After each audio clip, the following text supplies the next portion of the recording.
I'm Eric Proctor, Wildlife Education Coordinator for the Arizona Game and Fish Department, and I want to talk to you about our small grant program designed with teachers in mind. The department's K 12 small grant program is funded by the Heritage Fund with proceeds from the Arizona State Lottery. The goal is to allow Arizona educators access to no more than $2,000 to help implement engaging lessons, create cool resources, or get students outdoors, all with wildlife as a focal point. The grant has been reworked from one of the department's other grant programs that has been in existence for more than 20 years. We reformatted it with teachers in mind. They are smaller grants, which decrease the pressure on the classroom teachers while also allowing us to fund more great ideas. The application has been reduced and moved online. We have shortened the overall grant timeline significantly, allowing funds to be distributed within the same school year. In addition, we recognize that you can't always control when those great ideas come to you. So, we have created multiple deadlines. If you miss the original date, you no longer have to wait a full year to apply. So, who is eligible for these grants? Basically, any educator who works in Arizona for any level of government, tribe, or nonprofit. This could include museum educators, rangers at county parks, or college professors. It also includes all public school teachers. In fact, we really want this money used to implement projects in the K 12 classroom environment. So we even give a preference to K 12 teachers. Let's talk about the grant cycle. Currently, the department has committed $32,000 each year for this program. Applicants are able to request up to $2,000. However, it can be less, and few of the projects actually request the full amount. Don't hesitate to apply simply because you might only want a few $100s. It is a competitive process, so you are not guaranteed to get the money by simply completing an application. All proposals will be scored by a team of 3 using a rubric. The good news is that the rubric is available for you to view on the grant website. I'll show you where that is in just a moment. As mentioned, we have developed the grant with up to 3 deadlines: September 1st, January 1st, and May 1st. There are some caveats, however. All 3 of these deadlines use the same chunk of money, so there is not a new $32,000 available for each one. If all of the money is funded after the September or the January deadlines, then the grant cycle closes and we will not score applications coming in later. Your best bet is to get the application in sooner, but there is a chance that money will be available for the ideas that come to you later in the year. Typically, we can score the applications, sign contracts, and get the money distributed within a month or two. This will allow you to implement projects within the same school year, at least for those from September. These are intended to be short-term projects. We would like you to wrap up the grant within about 12 months. So what types of projects qualify? We are looking to fund projects that fit at least one of 4 categories. These basically center around professional development, partnerships, and field trips. Let me talk about each one of these in more detail. First, we are looking to provide support for those who have attended one of our educator professional development opportunities in the past. This could be an in-person workshop, an online webinar, or even a session that we delivered at a conference. The idea is that you were so inspired by something within that workshop and you want to run with it. You just need a little help with resources. One example might be a participant from our digital photography and education workshops. They want some money to purchase trail cameras. That way, students can set them up at a park nearby and document wildlife. Another example might be an educator who attended our Aldo Leopold in the Southwest webinar. The participant really enjoyed Leopold's A Sand County Almanac, which is a famous book, and now wants to purchase a class set for his high school English class. In both examples, the project directly ties back to the content of the workshop attended. That is the key. We can also fund future professional development participation. In this case, you are looking to offset potential costs associated with an upcoming training offered by the department, or maybe you're assisting the department with a training. For example, let's say you attended our literacy workshop called Reading and Writing About the Environment. Now, you want to share that experience with all of the teachers in your district.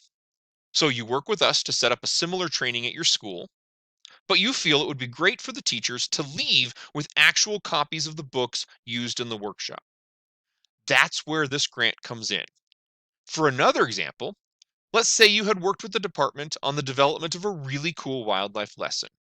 Now, you want to go to a regional conference and share that lesson with other educators. You could apply to potentially offset some of those costs you might incur to attend the conference. Our third category is educational partnerships. In this case, your class has partnered with the department on a project. Perhaps your students have been working with a biologist to help remove invasive crayfish from a local pond to give our native desert pupfish a better chance of surviving.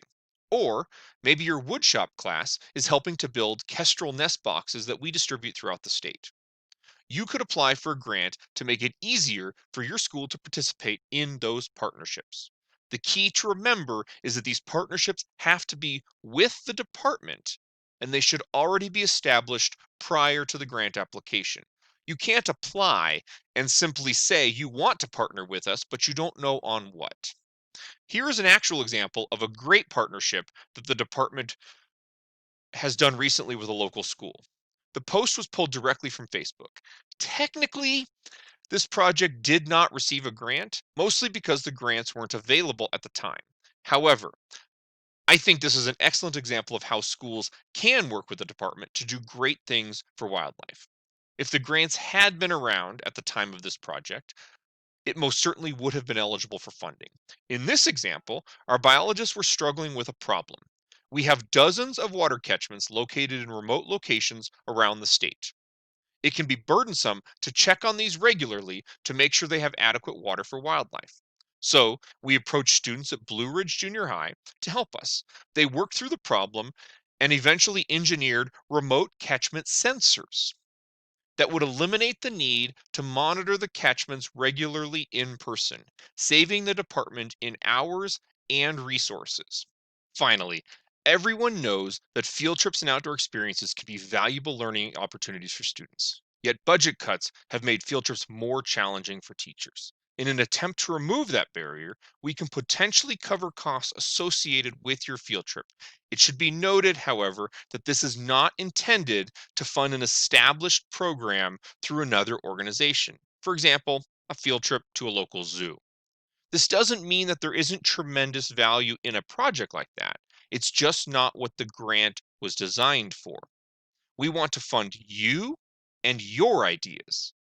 Do you have a really great idea to have students visit different habitats and run transects to compare plant and animal diversity across biotic communities?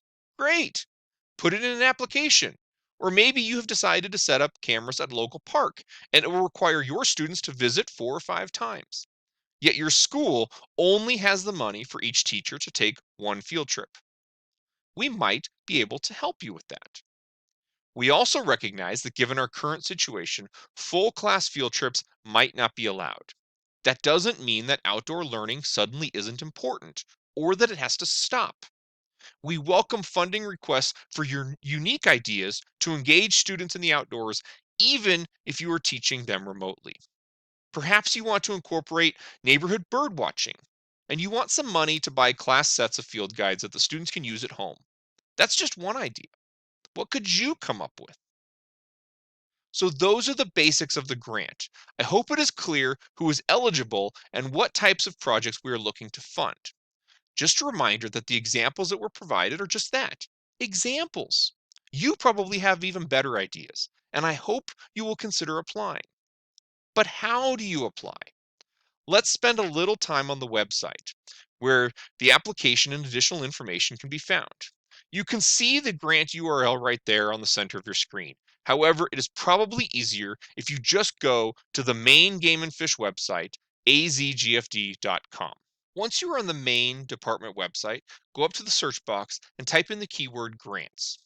The link you are looking for, K-12 small grants, should be in the top 5 of your search results.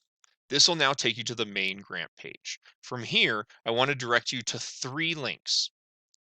Full details will bring up a PDF that includes all of the information we just covered about the grant. It will also give a few more specifics about how the scoring process works as well. When you go back, below full details then is the scoring rubric. This is the same one that I referenced earlier. This is what the judges will use to score. You can see that we are evaluating on 6 basic categories. These include educational, financial, wildlife, and department value. Each category is worth 4 points, and we include descriptions of what it takes to get the full points in each category. Something to consider for financial value: make sure you have determined the true value of your project. This includes any volunteer or financial match you might be bringing to the project. I also want to point out the last part. Remember, I mentioned that there was a preference given to K-12 teachers? Well, that can be found right here in the rubric. This shows that non-teachers are able to get the grants, and many do. We just give a few bonus points to current classroom teachers. Going back, if you've reviewed all this information and you're ready to apply, then you can go right here to the online grant application.